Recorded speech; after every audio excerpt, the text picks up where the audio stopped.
Today we'll start the new topic of 12th Science Physics Chapter 2. तो last lecture में हमने equipotential surface सीखा है, समस्थितिमान सरफेस पुष्ट, क्लियर है। आज उसी को लेके थोड़ा आगे चलना है। आज हमारा टॉपिक जो है वो है relation between electric field and electric potential, मतलब इलेक्ट्रिक फील्ड और इलेक्ट्रिक पोटेंशियल के बीच का रिलेशन फाइंड आउट करना है, संबंध ढूंढना है हमें, क्लियर है। तो कुछ पिछला जो है हमारे पास वो रिवाइज कर ले। हमने जो सीखा है कि equipotential surface, equipotential surface, equipotential surface किसको बोलते हैं कि जिस सरफेस के हर एक पॉइंट के ऊपर, एट एवरी पॉइंट, ऐसा पुष्ट जिसके हर एक बिंदु के ऊपर पोटेंशियल जो है कांस्टेंट होता है, पोटेंशियल, इलेक्ट्रिक पोटेंशियल जो है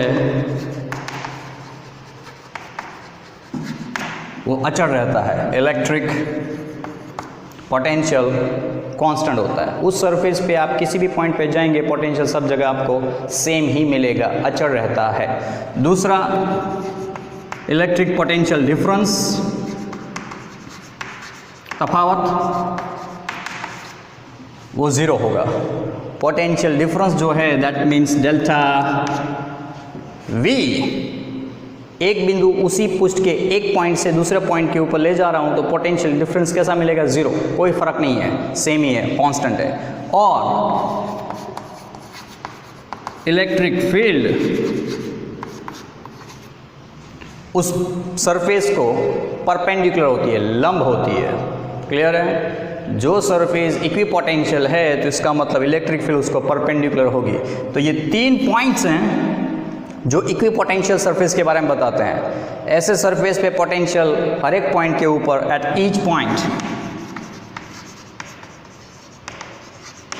ये की पॉइंट्स है, काम के पॉइंट्स है कि इक्विपोटेंशियल सरफेस में क्या होगा, हर एक पॉइंट के ऊपर पोटेंशियल कांस्टेंट रहेगा, नो चेंज, तफावत डिफरेंस जो है वो ज़ीरो होगा। ऐसे सरफेस को इलेक्ट्रिक फील्ड कैसी होगी? परपेंडिकुलर होगी।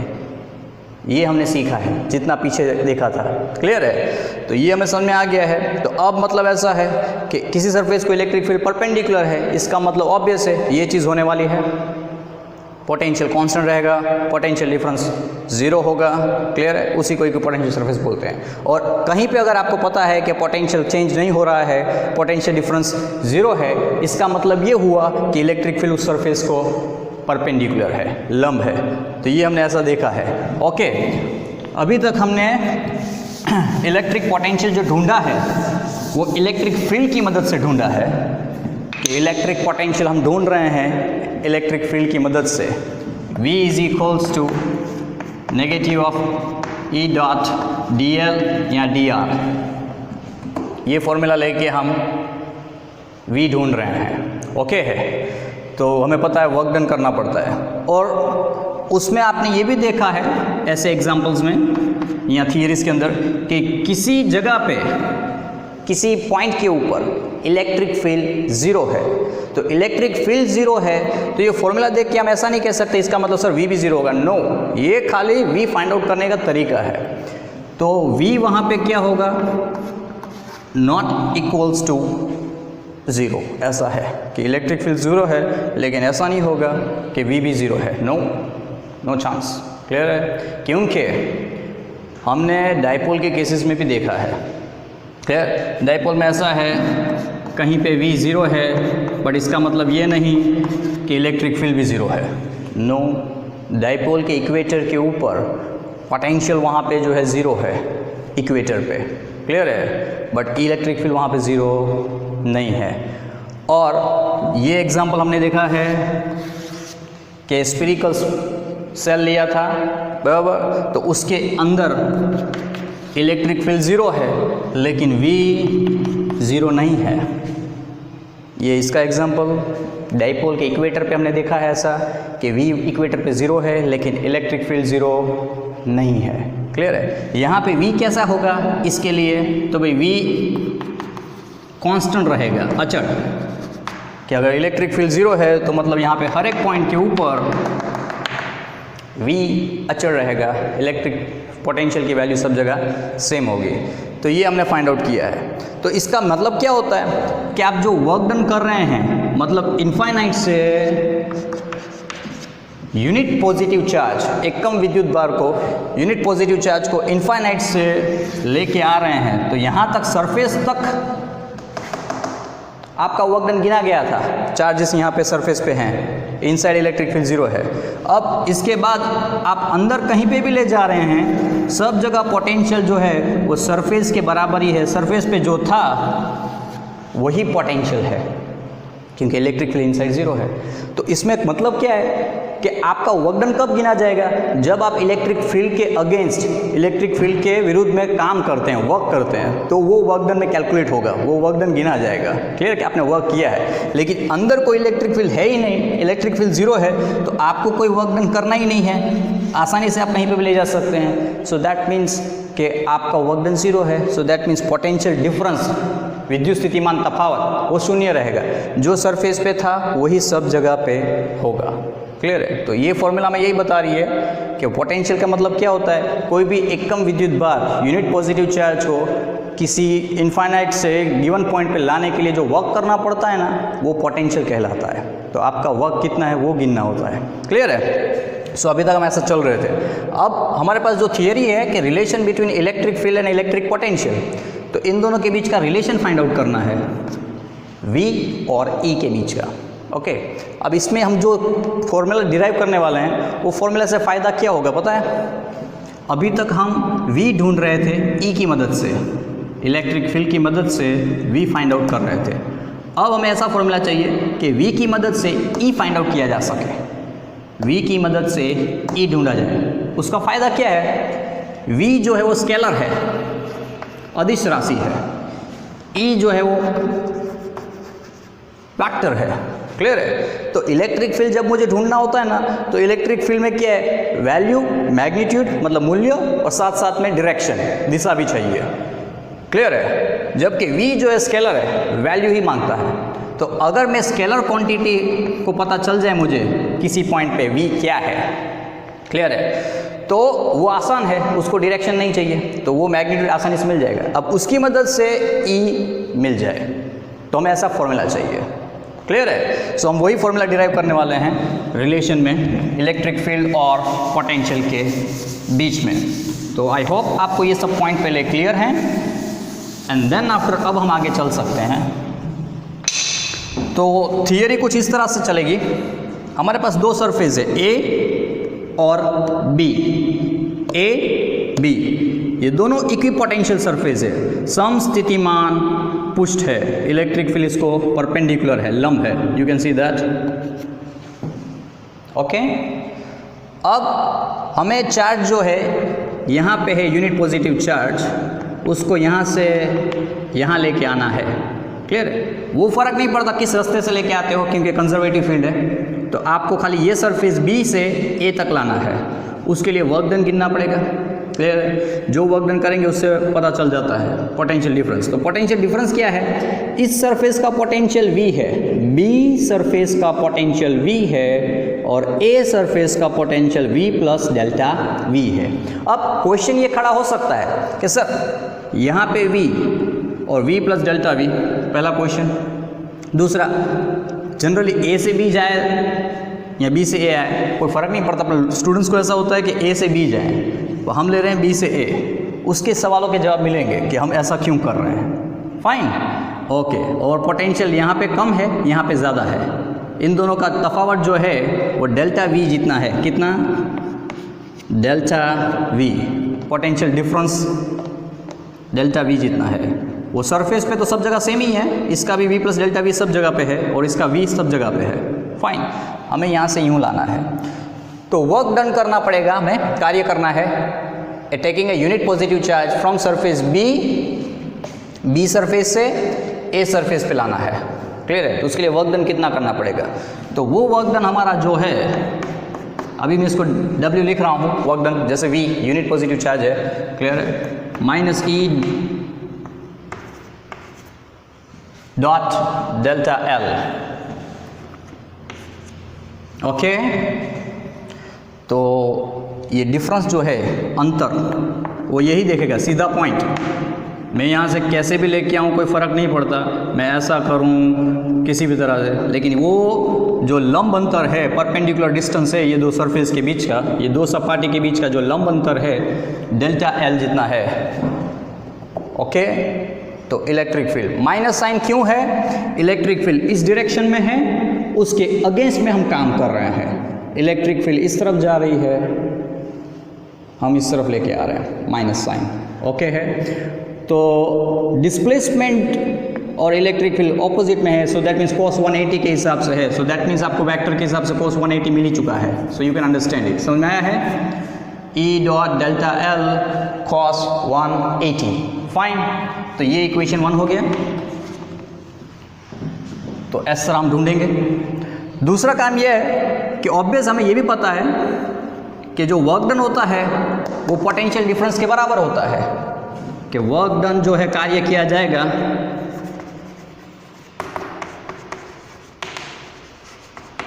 वो पोटेंशियल डिफरेंस के बराबर होना चाहिए, कि तुमने कार्य कितना किया तो यहाँ और यहाँ से विद्युत स्थितिमान में जो तफावत होगा उतना कार्य हुआ होगा। So that means W is equals to V minus V plus delta V, ऐसा है। क्लियर है? सो ऑन दैट बेसिस हमारे पास ये आ चुका है कि V minus plus delta V। Okay, so ये दोनों इक्वेशन सेम है, V माइनस वाला पोटेंशियल डिफरेंस और ये। क्लियर है? तो फिलहाल हम अगर यहाँ पे नेगेटिव साइन को भूल जाए, खाली वैल्यू की बात करें डायरेक्शन छोड़ के, that means E dot delta L and potential difference इतना स्केलर के हिसाब से, तो ये दोनों इक्वेशन आमने सामने कंपेयर किए जा सकते हैं। सो फ्रॉम इक्वेशन 1 एंड 2, समीकरण 1 समीकरण 2 से, क्योंकि दोनों एक ही है, एक आप ऐसे ढूंढ सकते हैं, एक दूसरा ये है। So E dot delta L is equals to V minus V plus delta V। हो गया? E dot delta L, V minus cut हो जाएगा दोनों ये, सो माइनस डेल्टा V बचा है। ओके, सो अब इसका मतलब अब मैं पर्टिकुलर जो है इस डेल्टा एल को इस तरफ ले जा रहा हूँ, बराबर। यहाँ पे इसको आपको साइन आपकी टेक्स्ट बुक के हिसाब से ऐसा है, इसलिए मैं डेल्टा ही खाली लिख रहा हूँ ताकि प्रॉब्लम ना हो। Okay, delta L, fine, got it. So E equals to minus delta V by delta L, ये रिलेशन मिला है। क्लियर है? इसको हम ऐसा लिख सकते हैं, जनरली ऐसा ही लिखा जाएगा, delta V by delta L. ये रिलेशन है इलेक्ट्रिक फील्ड और पोटेंशियल डिफरेंस का। तो ये इक्वेशन तो आ गया, थियरी आ गई। अब इसके पॉइंट्स, पहला यूनिट की बात कर ले, एकम की बात कर ले, तो एकम मतलब यूनिट जो है ये वोल्ट पर मीटर हो जाएगा। तो आपको अभी तक इलेक्ट्रिक फील्ड का एक एकम पता था कि पहले जो है न्यूटन पर कूलम होता है, न्यूटन पर कूलम। कैसे? Force per unit charge, Newton पर कूलम। इलेक्ट्रिक फील्ड का न्यूटन पर कूलम होता है, फाइन। अब नई फॉर्मूला है तो ये भी पता चलता है, वोल्ट पर मीटर भी होता है। सो ये उसका यूनिट है। तो पहला पॉइंट हमें ये समझ में आया, फाइन। अब जो कुछ सवाल हैं हमारे, जो यहाँ पे भी खड़े किए थे मैंने और यहाँ पे है, तो माइनस साइन चल रहा है और मैंने माइनस साइन इसलिए रखा था कि आपको समझ में आया। तो पहले इसको क्या बोलते हैं? Delta V by delta L is the potential gradient, उसको बोलते हैं पोटेंशियल ग्रेडियंट। आपने वेलोसिटी ग्रेडियंट पढ़ा है, टेम्परेचर ग्रेडियंट पढ़ा है। क्लियर है कि कुछ भी quantity, any physical quantity per unit distance के हिसाब से होती है, उसको हम ग्रेडियंट में जाते हैं। So delta V by delta L ये पर यूनिट डिस्टेंस के हिसाब से पोटेंशियल है। क्लियर है? और माइनस साइन हमेशा रहेगा, ग्रेडियंट में हमेशा माइनस रहेगा। क्लियर, क्योंकि ये दोनों का नेचर जो है ऊपर और नीचे वाला ऑपोजिट होता है, एक के बढ़ने से दूसरा गिरता है। मेरा डिस्टेंस बढ़ रहा है, अगर यूँ ये इंक्रीजिंग डिस्टेंस है तो उसकी मतलब पोटेंशियल गिरा, क्लियर है, तो माइनस साइन इसीलिए है। और ये चीज़ यहाँ पे भी समझने के लिए है कि माइनस साइन, दूसरा रीज़न आपको बताऊँ क्या है, कि एक फिक्स रूल है, क्लियर है, जो मैंने आपको सवाल दिया था कि यहाँ पे पोटेंशियल V है और यहाँ पे potential V plus delta V है, मतलब यहाँ पे ज़्यादा है तो इलेक्ट्रिक फील्ड इस तरफ जा रही है। अगर हम ऐसा करते हैं कि V यहाँ और डेल्टा V यहाँ, तो ये गलत है, ये रॉन्ग है। वाई? क्योंकि electric field is always in the direction of decreasing rate of electric potential. मैं लिख रहा हूँ, electric field is always in the direction of decreasing rate of electric potential। तो मतलब ये है कि इलेक्ट्रिक फील्ड हमेशा उसी डायरेक्शन में होती है जिस दिशा में पोटेंशियल गिरता है। यहाँ पे ये समझो, पोटेंशियल उसी डायरेक्शन में गिरेगा इलेक्ट्रिक फील्ड के ऑपोजिट में, क्लियर, सॉरी इलेक्ट्रिक फील्ड की दिशा में ही गिरेगा। तो इलेक्ट्रिक फील्ड इस तरफ जा रही है तो मतलब पोटेंशियल आगे जाके गिरता जाएगा। मैंने लास्ट लेक्चर में आपको क्वेश्चन दिए थे, वो ऐसा इलेक्ट्रिक फील्ड इस तरफ है और आई थिंक सो कुछ पॉइंट लिए थे मैंने A, B और C, और पूछा था कि पोटेंशियल कहाँ पे कैसा होगा, सवाल क्वेश्चन किया गया था।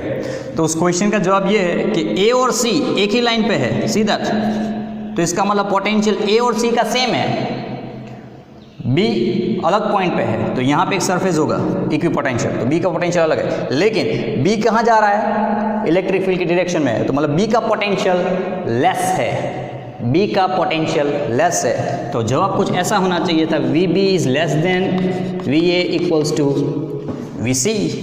A और C का पोटेंशियल सेम है और B का पोटेंशियल इन दोनों से कम है, क्योंकि इलेक्ट्रिक फील्ड उसी दिशा में जाती है जिस दिशा में पोटेंशियल गिरता है। इंपॉर्टेंट पॉइंट, नेगेटिव साइन यही बता रहा है कि electric field always in the direction of decreasing rate of electric potential. तो ऐसा जब भी आपको पूछा जाए तो आपको देखना होता है इलेक्ट्रिक फील्ड किस डायरेक्शन में है, तो जिस डायरेक्शन में आप आगे बढ़ोगे ना तो पोटेंशियल गिरता जाएगा, क्लियर है। हाँ, ये समझने वाला क्या है, इलेक्ट्रिक फील्ड परपेंडिकुलर है तो ये दोनों पॉइंट एक ही लाइन पे है, सो इक्वी पोटेंशियल सरफेस है ये। ऐसे यहाँ पे कई इक्वी पोटेंशियल सरफेस बनते हैं, फाइन। सो हमें पता चला है, तो इसलिए मैंने मतलब ये फिगर जो आपकी टेक्स्ट बुक में भी है उसी तरह से दी गई होगी, इलेक्ट्रिक फील्ड इस दिशा में जा रही है तो ऑब्वियस है इसका पोटेंशियल इससे कम ही होना चाहिए, क्लियर है। और हम B से A इसलिए आए हैं क्योंकि हमारा डेफिनेशन यही है कि हमें वर्क डन जो करना है अगेंस्ट द इलेक्ट्रिक फील्ड, कार्य करना है किसकी विरुद्ध में, इलेक्ट्रिक फील्ड के अगेंस्ट में। तो इलेक्ट्रिक फील्ड यूँ है तो हमें इस डायरेक्शन में काम करना है, तो उसके लिए माइनस मैंने यहाँ पे लिया था, तो मुझे यहाँ पे माइनस लेने की ज़रूरत नहीं पड़ती, क्लियर है। तो मतलब क्या, इसको मैं फ्लिप कर सकता हूँ, अगर यहाँ माइनस ले रहा हूँ तो इसको फ्लिप कर दूंगा, V plus delta V final minus initial, आपकी टेक्स्ट बुक में ऐसा लिखा गया है, क्लियर है। So this is the topic, relation between electric potential and electric field. बराबर, ये डेल जो है उसको बोलते हैं partial derivative. What is that, partial derivative, partial derivative, okay. Partial derivative मतलब इलेक्ट्रिक फील्ड वेक्टर क्वांटिटी है, इलेक्ट्रिक फील्ड वेक्टर क्वांटिटी है, ये स्केलर है। तो डेरिवेटिव जो है, अगर पोटेंशियल जिस डायरेक्शन में चेंज हो रहा है ना तो इलेक्ट्रिक फील्ड उसी डायरेक्शन के लिए मिलेगी, या फिर इलेक्ट्रिक फील्ड जिस डायरेक्शन में है उसी डायरेक्शन का डेरिवेटिव V का हो सकता है। जिस डायरेक्शन में इलेक्ट्रिक फील्ड नहीं है उसका डेरिवेटिव 0 हो जाएगा क्योंकि वो कांस्टेंट है। फाइन, गेटिंग पॉइंट कि भाई अगर किसी डायरेक्शन में पोटेंशियल जो है डेल्टा V, मतलब ये डेल V कांस्टेंट है, तो आपको पता ही होना चाहिए कांस्टेंट का डेरिवेटिव 0, मतलब इलेक्ट्रिक फील्ड उस डायरेक्शन में 0 है। आपको तफावत चेंज कब मिलेगा, जिस डायरेक्शन में पोटेंशियल डिफरेंस है तो उसी डायरेक्शन मिलेगा। तो इसको लिखा ऐसे जाता है आगे, so I am writing one of the equation, ये रब करके मैं यहाँ पे आपको लिख के दिखाता हूँ पूरा इक्वेशन, क्लियर है वेक्टर में। तो ये अभी भी स्केलर है, मैग्नीट्यूड बराबर है। आपको ई वेक्टर फाइंड आउट करने के लिए बराबर है आपको ई x I carat, E Y J caret, E Z K carat चाहिए होता है, सभी डायरेक्शन का मिला के वेक्टर है। तो ई एक्स क्या होगा सर? तो जब आप ई एक्स ढूंढ रहे हैं so del V by del X I caret negative sign के साथ, क्योंकि एक्स डायरेक्शन की बात जब होगी तो एक्स का ही कंपोनेंट मिलेगा आपको, पार्शियल डेरिवेटिव, मतलब वो एक्स को ही देखेगा बाकी सबको कांस्टेंट मानेगा, एक्स को ही देखेगा बाकी सबको कांस्टेंट मानेगा। E Y is equals to minus del V del Y J caret, E Z is equals to minus del V by del Z K caret. तो ये आपका कंपोनेंट हो गए। अब यही सब वैल्यू आप इधर रख सकते हैं। सो आपको ई वेक्टर जो है कुछ इस हिसाब से मिलेगा, minus del V by del X I caret minus del V by del Y J caret minus del V by del Z K caret. ये पार्शियल डेरिवेटिव है, क्लियर है। Last and final E vector is equals to minus बाहर del V by del X I caret plus del V by del Y J caret del V by del Z K caret. Final equation last, ये पूरा vector quantity एक साथ देगा। तो आप scalar की मदद से उस अलग अलग डायरेक्शन में फाइंड आउट कर सकते हैं। सो वो कंपोनेंट उसी डायरेक्शन का देगा जिस डायरेक्शन में पोटेंशियल डिफरेंस है। जिस डायरेक्शन में पोटेंशियल डिफरेंस नहीं है, मतलब पोटेंशियल डिफरेंस जीरो है, कांस्टेंट है, तो इलेक्ट्रिक फील्ड उसी डायरेक्शन में जीरो है। तो इक्विपोटेंशियल सरफेस जो हमने सीखा है उसी के हिसाब से ये चल रहा है। नया यूनिट मिल चुका है वोल्ट पर मीटर, ये ग्रेडियंट है, इसको ग्रेडियंट बोलते हैं, नेगेटिव साइन के साथ इसलिए है, क्लियर है। So I hope you got this one. Still if you have any question, आपको अगर फिर भी कोई क्वेश्चंस हैं सो आप मेरे को पूछ सकते हैं बराबर, और तैयारी चलती रहे धीरे धीरे, कोई बात नहीं है। जब तक ये स्कूल सब खुल नहीं रहा है तब तक हम धीरे धीरे चलेंगे। आपको मेन टारगेट जो है बोर्ड का है, लास्ट एंड फाइनल बोर्ड पे फोकस करना है। अभी यूनिट टेस्ट या ऐसा कुछ भी है तो कोई बात नहीं, आप जितना 1 या 1.5 चैप्टर या 2 चैप्टर कंप्लीट कर सकते हैं कीजिए, जितना मैंने चलाया है उसके हिसाब से चलते रहिए। लेकिन ये सब जो चीज़ें ना उसको रिवाइज करते रहिए और कॉन्सेप्ट क्लियर करते रहिए, क्योंकि लास्ट में ये सब चीज़ें फिर समझने में दिक्कत हो जाती है। सो बेटर यही है कि और ज़्यादा कोई हाइप हुए बिना, टेंशन लिए बिना, तुम्हारे पास आपके पास टाइम है तो उसको रिवाइज कीजिए जितना भी हो सकता है, क्लियर है। पहले चैप्टर का भी सब कुछ देख लीजिए, आपको हर एक फिजिकल क्वांटिटी पता होना चाहिए, क्लियर है। Thank you very much.